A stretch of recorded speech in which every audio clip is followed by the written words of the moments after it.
खुदी को कर बुलंद इतना कि हर तकदीर से पहले खुदा बंदे से खुद पूछे बता तेरी रज़ा क्या है। इकबाल की शायरी तसव्वुरात की शायरी है, लेकिन जो सिफत तसव्वुरात को शायरी बनाती है वो ये है कि इकबाल तशबीहों, इस्तिआरों और मखसूस अलामतों के जरिए अपने अफ़कार को मखसूस शक्ल में पेश करते हैं, जिसका तकाजा है कि अफ़कार के हुस्सी मुतबादिल तलाश किए जाएं ताकि अफ़कार को जज्बा की सतह पर लाया जा सके और फ़िक्र महज खुश्क फ़िक्र न रह कर एक हुस्सी और ज़हनी तजर्बा बन जाए और एक मखसूस नौयत के इदराक की शक्ल इख्तियार कर ले। यही बात कमो बेश अलामतों के इंतिखाब में भी सामने आती है। इकबाल एक अहद शनास और अहद साज शायर थे। उनकी शायरी एक मखसूस निज़ाम फ़िक्र से रोशनी हासिल करती है जो उन्होंने मशरिक़ व मगरिब के सियासी, तहज़ीबी, माशरती और रूहानी हालात का गहरा मुशाहिदा करने के बाद मुरत्तब किया था और महसूस किया था कि आला इंसानी कदरों का जो ज़वाल दोनों जगह मुख्तलिफ अंदाज में इंसानियत को जकड़े हुए है उसका हल ज़रूरी है। खुसूसन मशरिक़ की बदहाली उनको मुज़त्रिब रखती थी और वो इसके असबाब से भी वाकिफ़ थे, लिहाजा उन्होंने इंसानी ज़िंदगी को सुधारने और उसे तरक्की की राह पर डालने के लिए अपनी शायरी को वसीला बनाया। इकबाल अज़मत आदम के अलमबरदार थे और वो किसी बख्शी हुई जन्नत की बजाय अपने खून जिगर से खुद अपनी जन्नत बनाने के अमल को ज़्यादा इम्कान परवर और ज़्यादा हयात आफरी समझे थे। इसके लिए उसका नुस्खा तजवीज़ करते हुए उन्होंने कहा था, अक़वाम मशरिक़ को ये महसूस कर लेना चाहिए कि ज़िंदगी अपनी हवेली में किसी किस्म का इनकलाब नहीं पैदा कर सकती जब तक उसकी अंदरूनी गहराइयों में इनकलाब न पैदा हो, और कोई नई दुनिया एक खारजी वजूद नहीं हासिल कर सकती जब तक उसका वजूद इंसानों के ज़मीर में मुतशक्किल न हो। वो मगरिब को रूहानी तौर पर बीमार तसव्वुर करते थे। उनका ख्याल था कि उसकी इस्लाह उस वक्त तक नामुमकिन है जब तक उसकी महफिल हवाओं हवस की गुलामी से निजात हासिल करके अदब खुर्दा दिल न हो जाए, और उसके लिए सोज़-ए-इश्क ज़रूरी है। इकबाल का इश्क उर्दू शायरी और तसव्वुफ़ के रिवायती इश्क से मुख्तलिफ है। वो ऐसे इश्क के कायल थे जो आरज़ुओं में वसत पैदा करके हयात और कायनात को मुसख्खर कर सके। उनका कहना था कि इश्क को अमल से इस्तिहकाम मिलता है, जबकि अमल के लिए यकीन का होना ज़रूरी है, और यकीन इल्म से नहीं इश्क से हासिल होता है। वो इश्क, इल्म और अक्ल को लाजिम व मलजूम और एक के बगैर दूसरे को अधूरा समझते थे। इश्क के अलावा इकबाल की दूसरी अहम शे'री इस्तिलाह खुदी है। खुदी से इकबाल की मुराद वो आला तरीन इंसानी सिफ़ात हैं जिनकी बदौलत इंसान को अशरफ उल मखलूकात के बुलंद दर्जा पर फाइज किया गया है। इस खुदी को पैदा करने के लिए जज्बा-ए-इश्क ज़रूरी है, क्योंकि इश्क ही खुदी की तकमील करता है और दोनों एक दूसरे से कुव्वत हासिल करते हैं। इकबाल के नज़दीक इश्क और इल्म की आमेज़िश से फ़र्द की इस्लाह और माशरा की तामीर का काम मुकम्मल होता है। इकबाल की शायरी बुनियादी तौर पर हरकत और अमल और मुसलसल जदोजहद का मुतालिबा करती है। हत्ता कि उनके यहाँ बाज़ औक़ात ये जदोजहद हुसूल-ए-मक़सद के वसीला की बजाय खुद मकसद बनती नज़र आती है। जो कबूतर पर झपटने में मज़ा है पिसर, वो मज़ा शायद कबूतर के लहू में भी नहीं। इकबाल ने अपने फ़लसफ़ियाना ख़यालात का इजहार जिस फ़नकारी और शे'री रचाव के साथ किया वो एक ऐसा कारनामा है जो अपनी नज़ीर आप है। वो बैक वक्त शायर, फ़लसफ़ी, मुस्लिह-ए-कौम, सियासतदां और आलिम थे, लेकिन उनकी शायराना शख्सियत ने उनकी शख्सियत के तमाम पहलुओं को अपने अंदर समेट लिया था। अपनी फ़िक्र के इजहार के लिए इकबाल ने उर्दू की शे'री लिसानियात में ज़बरदस्त इजाफ़ा किया। वो नज़्म के ही नहीं गज़ल के भी बड़े शायर थे। उन्होंने एक तरफ नज़्म को एक नया करीना अता किया तो दूसरी तरफ गज़ल भी उनके यहाँ एक नए और ताज़ा उसलूब के साथ जलवागर है। इकबाल के शे'री मज़ामीन उनके गिनाए आहंग पर कभी गालिब नहीं आए। उनकी नज़मों में ज़बरदस्त नगमी और वालाहानापन है।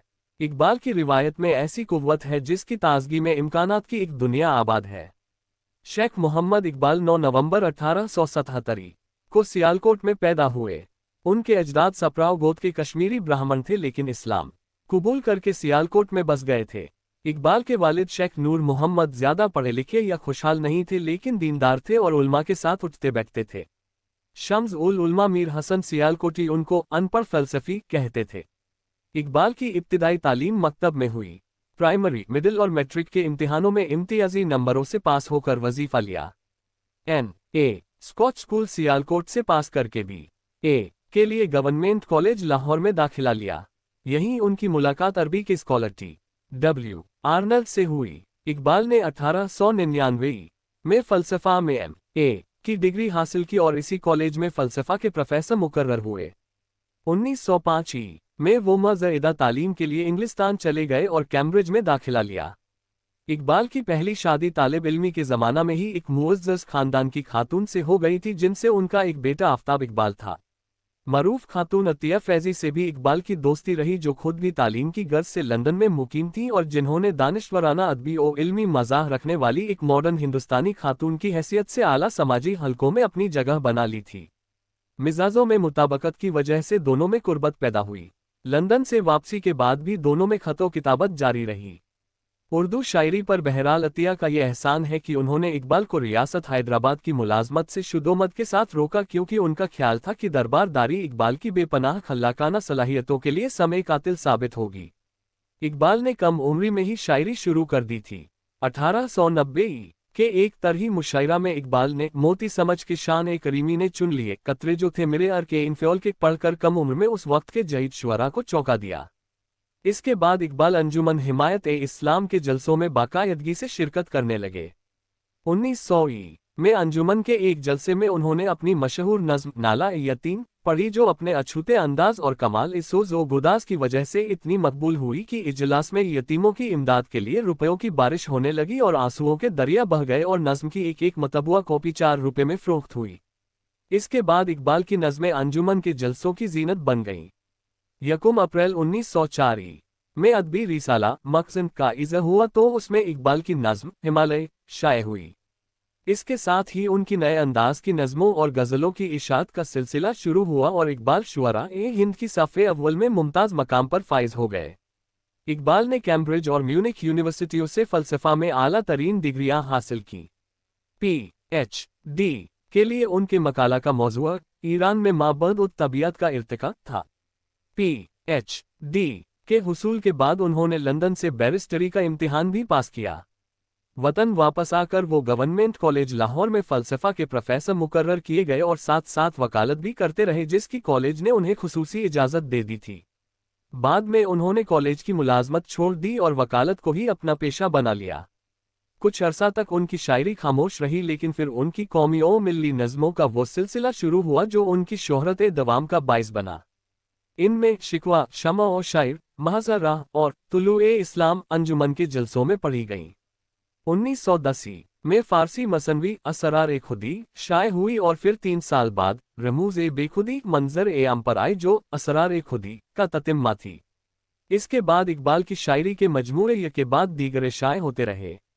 आखिरी मजमुआ अरमुगान हिजाज उनकी जिंदगी में तैयार था, लेकिन मौत के बाद शाये हुआ।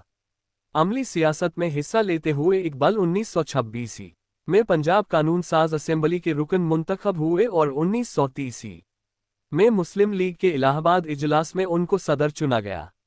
1935 में पंजाब यूनिवर्सिटी ने और अगले साल अलीगढ़ यूनिवर्सिटी ने उन्हें दी लिट की एजाज़ी डिग्रियां दी। 1935 में ईद के दिन सूनिया खाने के बाद उनका गला बैठ गया। डॉक्टरों के मुताबिक उनके हल्क में रसौली पैदा हो गई थी। बिजली के इलाज से कुछ आफाका हुआ, लेकिन आवाज़ पूरी तरह बहाल नहीं हुई। वकालत का काम बंद हो गया। ऐसे में रियासत भोपाल ने दादरसी की और 500 रुपये माहवार उनका वजीफा मुकर्रर कर दिया। उनकी दूसरी बेगम का इंतकाल 1935 में हो गया था, जो 2 कमसिन बच्चे छोड़ गई थीं। उनकी तरबियत की परेशानी ने इकबाल की सेहत और ज्यादा बिगाड़ दी। उनको दमा के दौरे पड़ने लगे, खांसते खांसते बेहोश हो जाते थे। दिसंबर 1937 में मर्ज ने शिद्दत इख्तियार कर ली और 21 अप्रैल 1938 को उनका इंतकाल हो गया। इकबाल की शायरी में मकसद को अव्वलियत हासिल है। वो अपने कलाम से अक़वाम मशरिक़ पर छाए काहिली और जमूद को तोड़ना चाहते थे, और इसके लिए वो इश्क, अक्ल, मजहब, जिंदगी और फ़न को एक मखसूस ज़ाविया से देखते थे। उनके यहाँ दिल के साथ दिमाग की कारफरमाई नुमाया है, लेकिन इसका मतलब ये नहीं कि उनका कलाम महज फ़लसफ़ियाना और हकीमाना है और इसमें शरीयत की कोई कमी नहीं है। उनके मुफ़किराना कलाम में भी सोज़ और जज्बा का गहरा गुदास शामिल है। उन्होंने अपने कलाम में उर्दू की क्लासिकी सरमाया से इस्तिफ़ादा किया, लेकिन साथ ही साथ उर्दू शायरी को नई नई इस्तिलाहात, तशबीहों और रम्ज़ व अलाइम का एक खूबसूरत ज़ख़ीरा भी अता किया। उन्होंने ज़बान को हसब ज़रूरत बरता, कहीं रिवायत का इत्तिबा किया तो कहीं उससे इन्हिराफ। बकौल रशीद अहमद सिद्दीकी, इकबाल की नज़मों का शबाब उनकी गज़लों की शराब में डूबा हुआ है। इकबाल ने उर्दू शायरी से हुस्न और कुनूतियत के अनासिर ख़त्म करके इसमें रजायत, जोश और नशात आफरीनी पैदा की। इकबाल के यहाँ फ़िक्र और जज्बा की ऐसी आमेज़िश है कि उनके फ़लसफ़ियाना अफ़कार उनकी दाखिली कैफ़ियत और वारदात का आईना बन गए हैं। इसीलिए उनके फ़लसफ़ा में कशिश और जाज़बियत है। इकबाल ने अपने अहद और अपने बाद आने वाली नस्लों को ऐसी ज़बान दी जो हर तरह के जज्बात और ख्यालात को खूबसूरती के साथ अदा कर सके।